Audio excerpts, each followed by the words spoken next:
In this lesson, we will rationalize denominators with one radical term, rationalize denominators with binomials involving radicals, and write quotients in lowest terms. Now, a radical expression is not considered simplified if it still has a perfect root inside, or if the radicand contains a fraction, or if there's a denominator that contains a radical. So again, those are three of the main basic rules with radicals, is that you need to make sure that your radicand is simplified and there's no perfect inside of it. Also make sure there's no fraction left under the radicand, and then also make sure that the denominator, if you have a fraction, that your denominator does not contain a radical. So let me show you what that looks like. For example, the square root of 12, that is not considered simplified because it has a perfect root of 4 in there. We can take that perfect square root of 4 out and simplify it. So when it simplifies into 2 radical 3. The other case, again, is if you have a fraction under the radical symbol. In other words, if the radicand is a fraction, then that means it's not simplified. The other scenario is if you have a fraction and you have a radical in the denominator, then it is also not simplified. So that's the one thing when solving radical expressions. You need to make sure that your final answer is in simplified form. So in this section, I'm going to show you how you can ensure that your answer is simplified. During the objectives, I mentioned the word rationalization, and you probably wondered, what is that? Well, rationalization is the process of removing the radical symbol from the bottom of the denominator. So again, it's rewriting the expression in a way that you can that will allow you to remove the radical symbol. So recall, one of the rules is that you cannot have an expression with a radical left in the denominator, otherwise it's considered not simplified. So we have to get rid of this radical 3 or square root of 3 that's at the bottom. And the only way you can do that is to make it perfect. You have to find the smallest root that you can multiply that current root of square root of 3 with in order to produce a perfect square root. Well, if we think about it, if we multiply it with square root of 3, square root of 3 times square root of 3 is what? Square root of 9. And now I have a perfect square root. And the rules are, with fractions, whatever you do to the bottom, you have to do to the top. So I have to multiply both the top and the bottom by square root of 3. Now you'll probably wonder, well, why didn't you multiply it with something even smaller? Well, it would not have produced a perfect square. So let's say we had multiplied the top and the bottom with square root of 1. Well, square root of 3 times square root of 1 will still just give me square root of 3, which is not perfect. If I multiplied it with square root of 2, I would have square root of 3 times square root of 2, which will give me square root of 6. That's still not perfect. The smallest perfect would be the square root of 3 because it finally gives me a perfect square in the denominator. And now when I solve that perfect square, the square root of 9 is 3. I have gotten rid of the radical in the denominator, and that is the process called rationalization. It is finding the smallest root that you can multiply the bottom with in order to make it perfect so that you can remove the radical symbol from the denominator. Now, just to note, it is perfectly okay to leave your answer with a radical in the numerator. You just cannot leave your answer with a radical in the denominator because it is considered not simplified. So now the final answer here is radical 3 over 3. Or you can say square root of 3 over 3, whichever way you like to say it, but that is your final answer. Okay, let's do some more practice rationalizing the denominator. Recall that one of the rules for solving radical expressions is that your answer is not simplified if you leave a radical in the denominator. So let's proceed with simplifying this. We have radical 5 there in the denominator, so we got to think about what can we multiply radical 5 with in order to make it a perfect square root. So this is a non-perfect square root of 5. So if you think about it, yes, you can multiply it with radical 5. So square root of 5 times square root of 5 equals square root of 25. So 25 is a perfect square, so that is what you need to multiply it with. So recall with when you have a fraction, whatever you do to the bottom, you have to also do to the top, and then that's going to leave me on top with 2 radical 5 over square root of 25. Once we multiply square root of 5 times square root of 25, go ahead and solve the bottoms. Square root of 25 is 5, and that leaves you with a final answer of 2 radical 5 over 5. Or you can say it as 2 square root of 5 over 5. Next example here, we have still a radical that's left in the denominator. Now, if you just had square root of 9 all by itself without the x, you could solve it and be able to remove the radical symbol. But it's that x that is preventing you from removing the radical symbol completely. So what we need to do is figure out what can we multiply that x with in order to make it perfect. Well, it would only need another x because when you think about it, x squared is a perfect square. So let's go ahead and multiply both the top and the bottom by x so that everything in the bottom will be perfect. So multiplying inside radicals with inside, we're going to be left with 2 square root of 16x over square root of 9x squared. Notice the bottom now, everything under the radical symbol is a perfect square.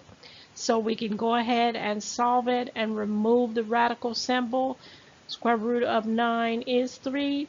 Square root of x squared is x. So on the bottom, we will have 3x. Now on the top, we also have a perfect square inside there. Square root of 16 is 4. That 4 is going to come outside and multiply with 2. Now the x, you cannot remove it from the symbol because it is not perfect. So the x is going to have to stay under the radical symbol up top. Once we multiply 2 times 4, we're left with a final answer of 8 radical x over 3x. And there you have it. Okay, let's do some practice with higher roots. In this first example, we have a cube root that has a fraction under the radical symbol. And recall one of the rules is that you cannot have the radicand cannot be a fraction. If you have a fraction under the radical symbol, it is considered not simplified. So let's go through the process of simplifying. And actually the reason why it's not simplified is when you think of the radical symbol there, think of it like an umbrella.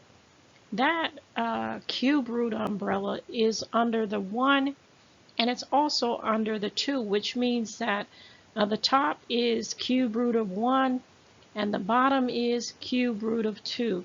And the problem there is you still have a radical in the denominator. So you have to think about what is the smallest cube root that you can multiply that cube root of 2 with in order to make a perfect cube root.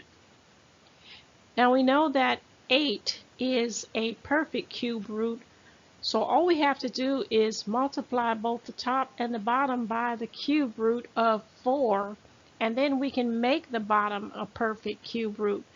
Now we know that 4 is not a perfect cube root, but when it is multiplied with the cube root that's already there, the 2, it becomes a perfect cube root when you multiply inside with the inside of the radicands. So now all we have left is to just solve the bottom. The cube root of 8 is 2. And we're done. Now the top, you can't do anything with that because 4 is not a perfect cube root and it doesn't have a perfect inside of it. So at that point, your answer is now considered to be simplified. Let's look at the next example. And the problem there is that you have a radical in the denominator. So in terms of the 81, the number, that is a perfect fourth root. But the variable is the problem. The variable is not a perfect fourth root. Now you can't go down one like we would normally do when we simplifying it, because when you go down one, that would mean you would leave a y left under the radical symbol, and we're trying to get rid of this radical symbol. So we need to go up. We need to go up to a number that is divisible by 4. So what if we went up to 8? So that means we would need 3 more y's. Because if we had 8, 8 is divisible by 4. So let's multiply the top and the bottom by the fourth root of y to the third power, because we need 3 more y's in the bottom to make that perfect. And recall, whatever you do to the bottom, you do to the top. Now when we multiply the radicands inside with the inside, we now have a perfect fourth root under the bottom. And the fourth root of 81 is 3. The fourth root of y to the 8th power is y squared. So that will leave you on the bottom with 3y squared, and the top you just leave as is, because nothing inside of it is perfect or divisible by 4, so it has to remain under the radical symbol. And so now your answer is considered simplified. Rationalizing denominators having 2 terms. So before we begin, I just want to recall a few things. Remember that any square root squared is going to equal whatever is under the radical symbol. For example, the square root of 3 squared is going to equal 3. And the reason for that is square root of 3 times square root of 3 is square root of 9. And square root of 9 equals 3. So we don't even need to go through all of that process. By the definition, math definition, any square root squared will equal that. So in this next example, yes, that will equal 7, but because you have that negative out in front, it's going to equal -7. Okay? Now, when you have a number outside the radical, then you have to make sure that you would multiply your answer with that, because that's also going to be squared. 4 times 4 is 16. We already know that the radical 2 squared is going to equal 2. So that's just 16 times 2, which is going to equal 32. Okay?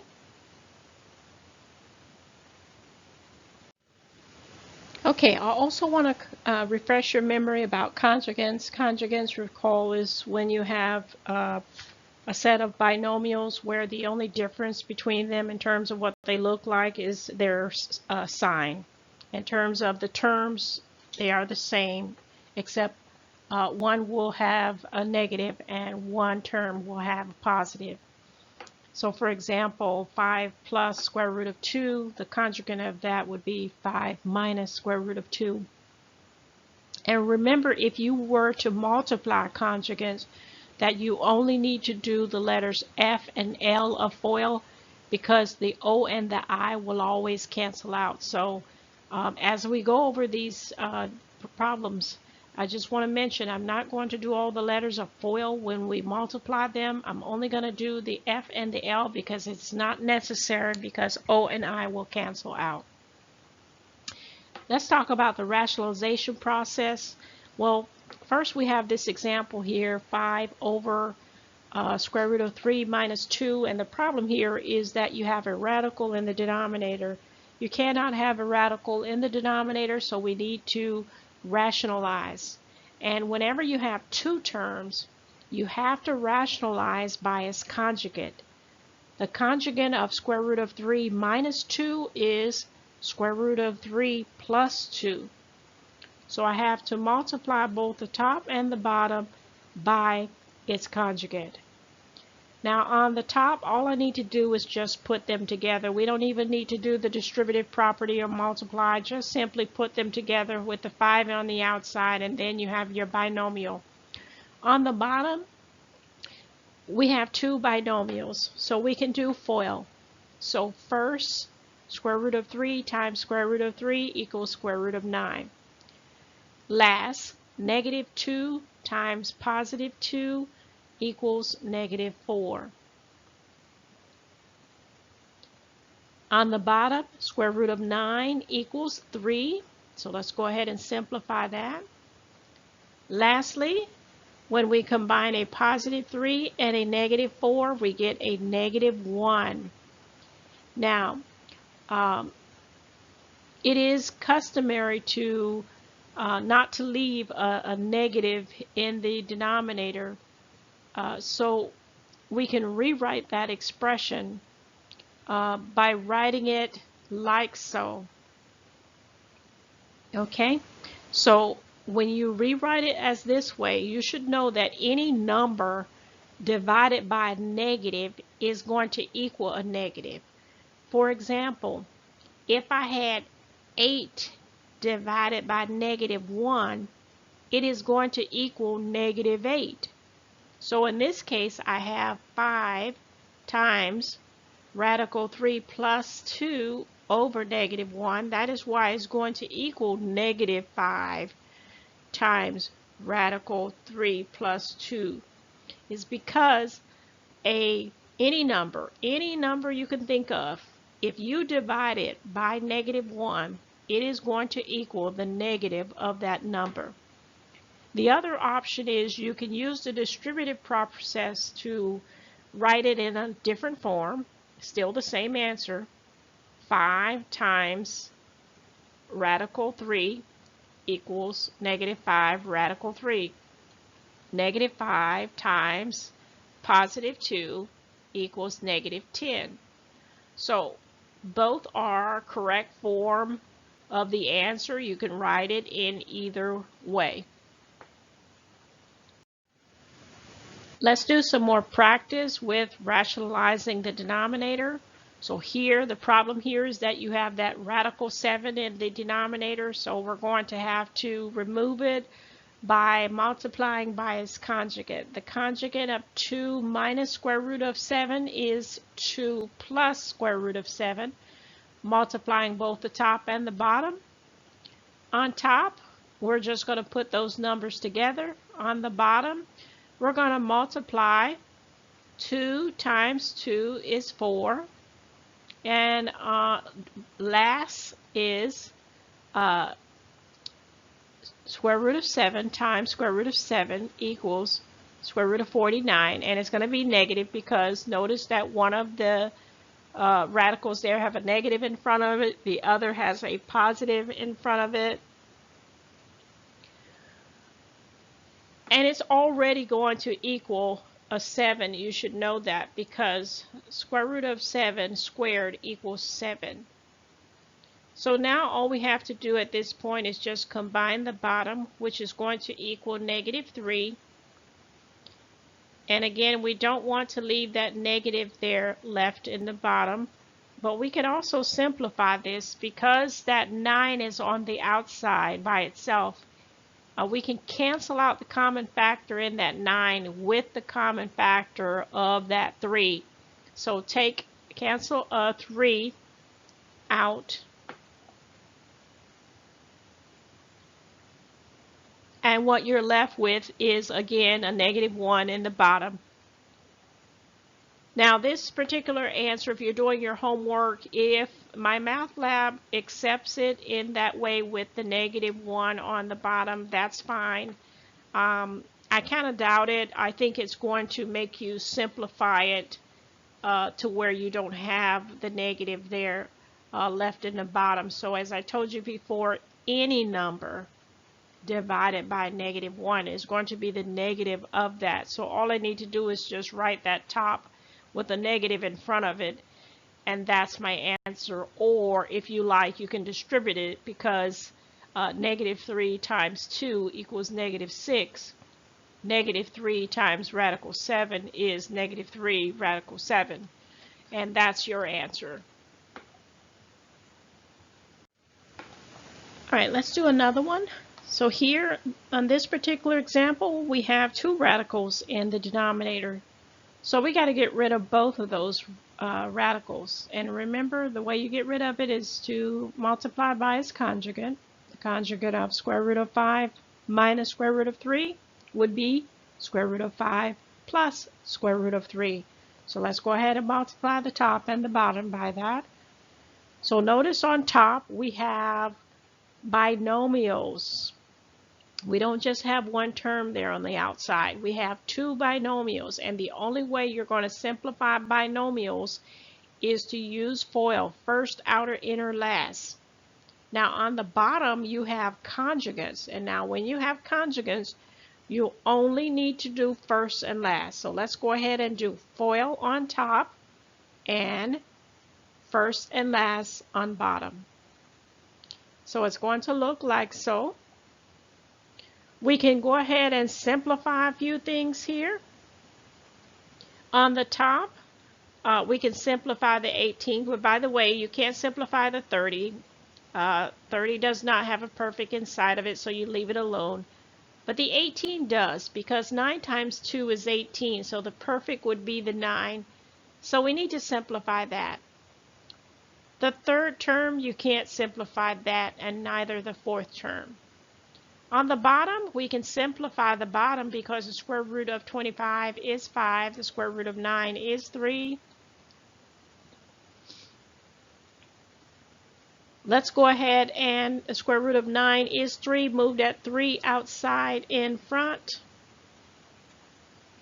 And that's all you can do at this point.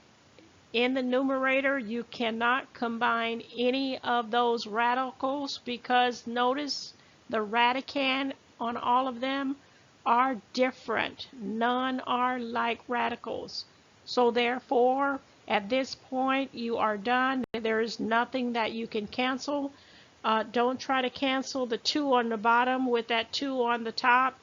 You would only be able to do that if there was a 2 up top all by itself, not attached with the radical. Okay? In this last example, again, we have 2 radicals left at the denominator, so we have to multiply by its conjugate. So let's go ahead and multiply the top and the bottom by 4 radical 2 plus radical 6. Whatever you do to the bottom, you have to do to the top.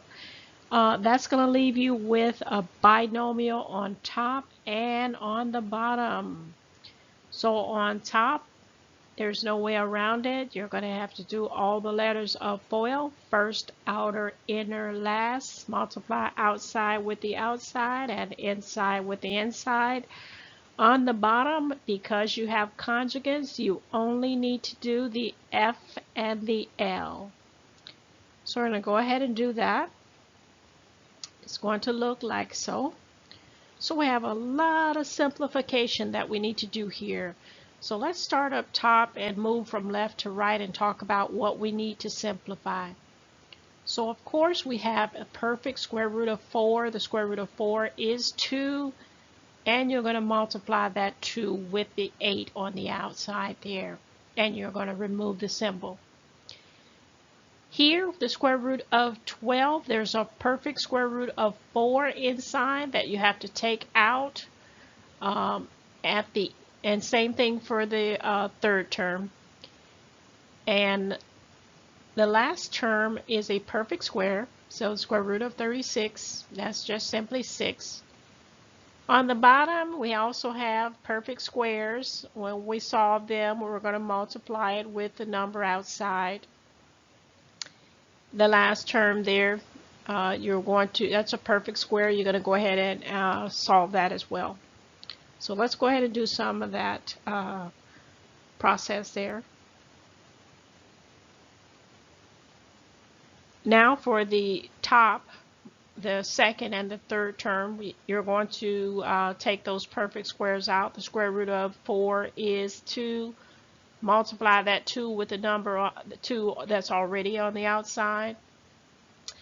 For the third term, again, square root of 4 is 2. Multiply with that 4 that's already on the outside. Anytime you have multiplication, you're going to go ahead and multiply those together. So let's do some more simplification.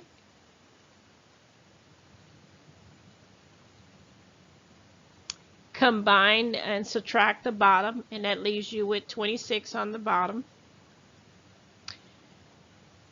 All right, so at this point, we look across at all of our terms now that we've kind of simplified it down and see if there are any like terms. And as you can see, 2 of them have the same radicand and the same index. They are like terms, so we need to go ahead and combine them. So when we add the outside, that's going to give us 12. Keep the radical 3 there for your inside. You can also combine the integers, those whole numbers there, 6 plus 16. So once we do that, it's going to leave us with 22 plus 12 radical 3 over 26. And we're not done yet because what we have here, you can think of it this way. On top you have 2 terms. You have 22 and you also have 12 radical 3. Those 2 terms share the same denominator, the same daddy as you would have it. So you can place or write that single denominator under both terms and then simplify them.